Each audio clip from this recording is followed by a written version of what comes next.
Yo, yo, hindi lahat nadadaan sa forma. Pero grabe ka naman, bish! Pagpasok mo pa lang, taas na ng kilay. Kala mo kung sino wagas, maka-flex online. Wala namang ambag, kundi puro yabang. Lahat na lang mali, ikaw lang magaling daw. Mahilig mang lait pero tingin sa sarili. Kala mo artista, filters lang ang saksi. Konting tagit, sana baka pwede pa kaso attitude mo, masakit sa tenga. Hindi naman sa nanghusga, pero bakit ganun ka?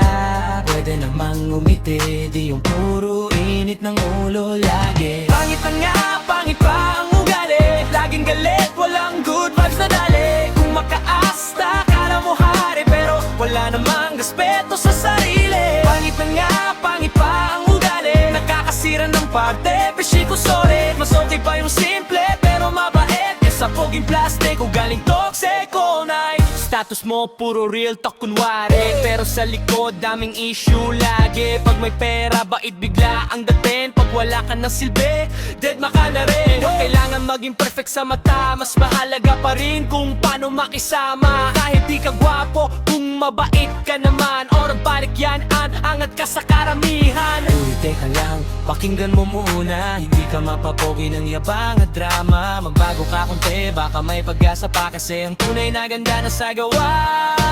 Pangit na nga, pangit pa ang ugali. Kung muna sobra, walang panama sa sarili. Kahit anong forma, kung masama nga sa lahat ng kinis mo, biglang nawawalang parang bula. Pangit na nga, pangit pa ang ugali, pero pwede pa yan kung marunong umiti.